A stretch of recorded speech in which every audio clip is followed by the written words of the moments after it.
What's going on, everybody? Joey here from Don't Call My Wax Junk. It's been a couple of days since my last video.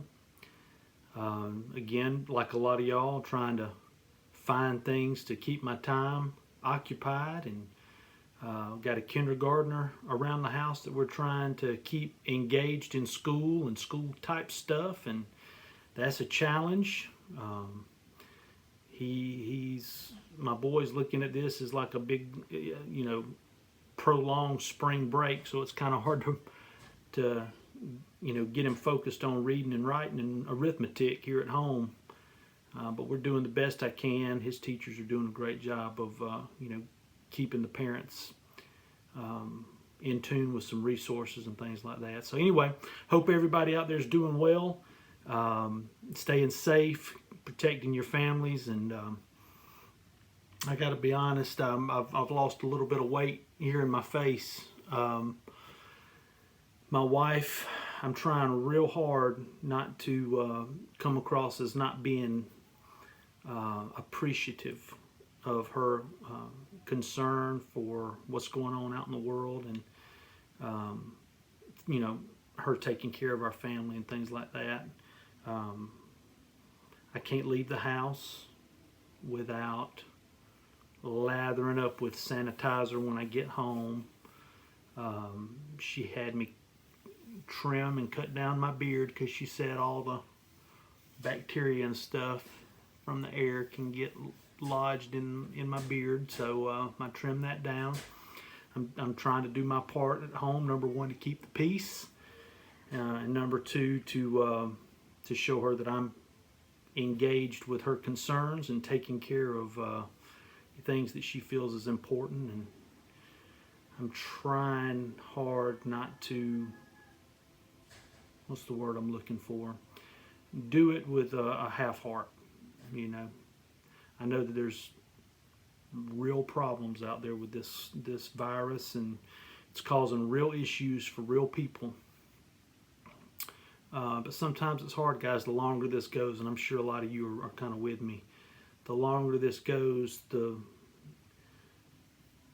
longer that tunnel seems, and that light that you thought might be there at the end of it is now way off in the distance. So I guess this is my way of encouraging everybody to just stand strong and be steadfast in your attitudes at home, because the family does pick up on our frustrations and things like that. So just want to encourage everybody out there to stay engaged and at home, and continue to take advantage of this time with your family. So I wanted to take a few minutes, guys, and take a look at a couple things. One is something that's been occupying a lot of my time here in the last few days. And then I want to show you some cards that might be at the very top of the junk wax era, as far as some of the junkiest wax. So we're going to turn this camera around, show you a couple things, and I hope you enjoy it, guys. Take care. All right, guys, I was never a Lego kid. I did not didn't fool with them. Didn't have the patience. Didn't take the time.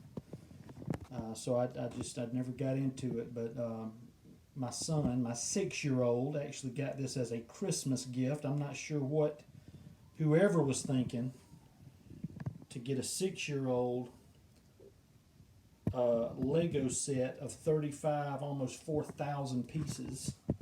But nonetheless, they did, and I kind of pinch hit for them on this one. With all the time that we've kind of had kind of stuck at home, I said, well, what the heck. So I started it, and of course with my obsessive compulsive nature, I can't start something and not finish it, and it was killing me. So I worked a long time on this Lego version of SunTrust Park, now known as Truist Park in Atlanta.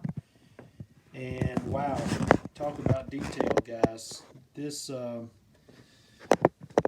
was detailed. I want to show y'all Kind of spins around here on this little platform. It is really cool, but man, oh man, that took some time. Get a look at it from the other side. So anyway, guys, that's one of the things that's been keeping my time occupied. Now let's take a look at some baseball cards. Guys, this is a binder of a factory set from 1991, and inside might be what many consider to be some of the junkiest wax there is. But I want to remind us all, before we roll our eyes, just how cool this set was at the time, and some of the unique cards that were found inside of it. So tonight we're going to quickly take a look through the 1991 score set. The factory set was the only place you could find these first 7 cards. They were the Cooperstown cards. It's a set of 7 beautiful kind of portrait cards. Love that one of Ricky Henderson there. And guys, this is a humongous set, so we're not going to kind of look at things card by card, so to speak. But, you know, one thing that this score set had going for it was, you know, it was one of those ones that had multiple colored cards, and I'm not a huge fan of that. I got to be honest. That's one of the gripes I have about this particular set of cards, is that it was several colors, and I kind of like the uniqueness, the I don't know, the conformity of kind of a singular look to a set. But these were some classics back in the day. A massive set, close to 800, maybe a little more than 800 cards. And I'm going to kind of speed up the process here. There was a couple particular parts I wanted to take a look at from this set. I don't know that I went back far enough. Man, it's a huge set of cards. All right, here we go. So once you get through kind of the base, some of the base cards in, you get the number 1 first round draft pick cards. There's Jeremy Burnett's. Not a lot of these guys went on. Some of them did. Alex Fernandez had a decent career. Of course, Mike Mussina, a great career.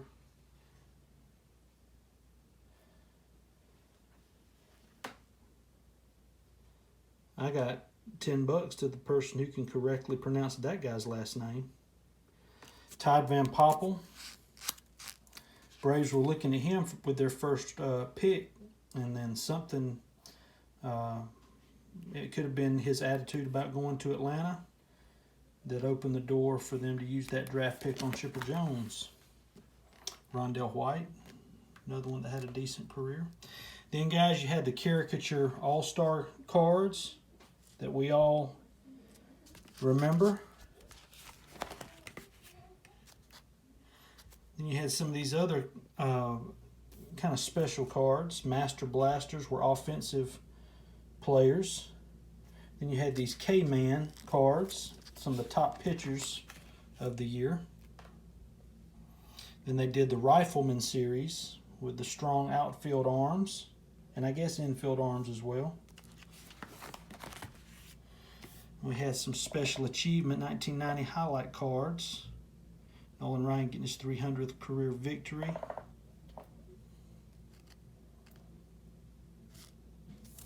Then you had another series. So you went from, we've had anywhere from kind of seafoam green to black to white. Now we're into the blue.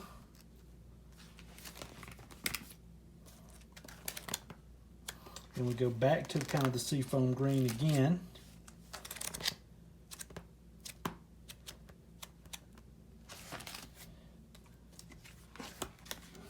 Some more all-star cards. These might be the NL believe they split them up, AL and NL.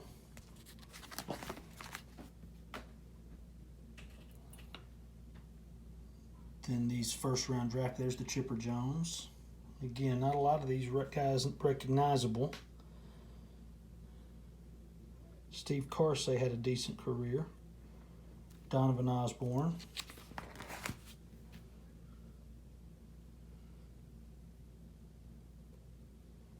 Dan Wilson.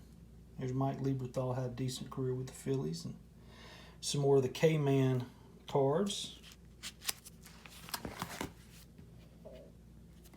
Master Blasters. And Rifleman.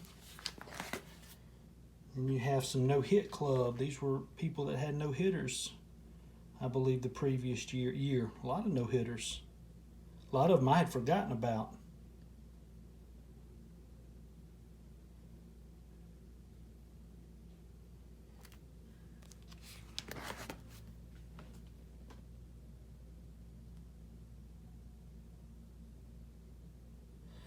And then you had yet some more cards. There were a couple of special ones here towards the end I wanted to take a look at. This American flag card here was card number 737. And it's just a prayer for the safe return of Americans involved in Desert Shield, which I thought was a nice touch by Square. I'd never seen that card till I broke the factory set and put them in pages. Thought that was really cool.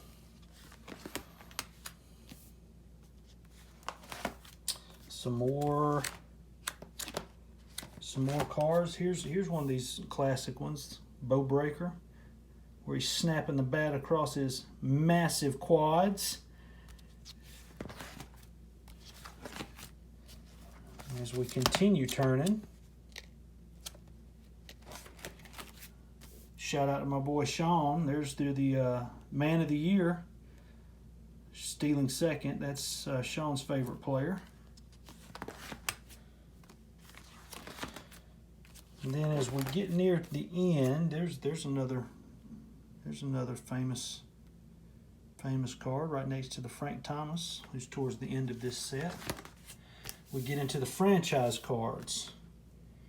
Really like these kind of black and white pictures on the blue background. I always thought it looked really cool.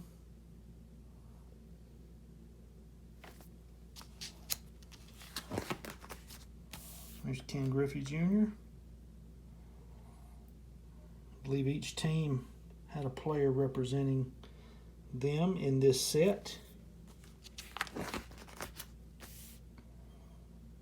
Barry Bonds. That was Tony Gwynn, not the Padres rep.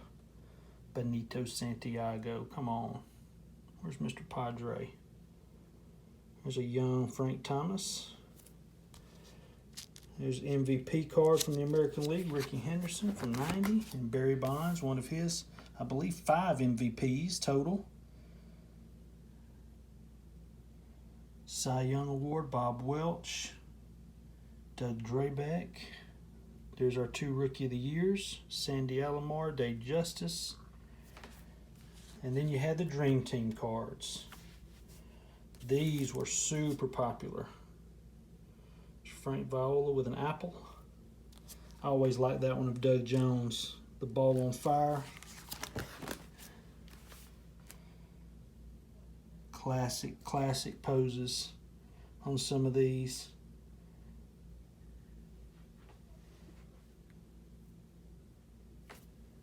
None probably more iconic than I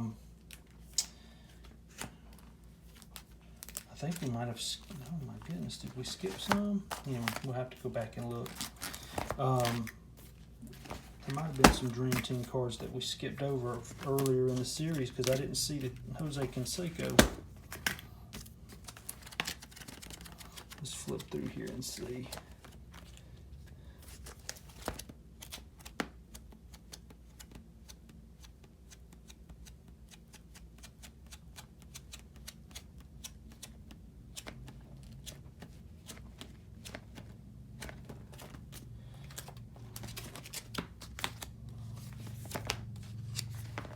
Well, guys, I hate to skip over those because they were great. I have to do a little digging. Well, regardless, we'll find them. But anyway, hope you enjoyed that walk down memory lane there. Again, great set of cards. This is a set that you, as a factory set, you can own for probably less than $10. But just full of great looking cards and a lot of memories. All right, guys, well, stay safe. Take care of yourselves. Take care of your families. We'll look forward to seeing everybody again real soon. Okay. Hey guys, sorry, couldn't leave it alone. Had to go back and find the Canseco, and it's such a 90s thing, I guess. But Jose Canseco's kind of iconic Dream Team card from 91 score was all the way back up in here as card number 441. Meanwhile, card number 2, Frank Viola, started back at 883. So not sure why they put Canseco up by himself towards the front half of the set, but nonetheless, there he is. One other card I wanted to show you that I found kind of unique as I was pouring back through here. We mentioned that Bob Welch was the 1990 Cy Young Award winner for the American League. This was his base card from the 91 score set, which I thought was super cool. It's just a picture of him holding his split finger fastball, and that was kind of his one of his base cards out of the set, which was another one. It's worth a nickel, but I mean, my goodness, that'd be a good nickel to spend right there. That's just a cool, unique card. All right, guys, sorry I couldn't leave that alone. Couldn't leave it unresolved. That's your 91 score set. Again, I appreciate you watching. Everybody take care.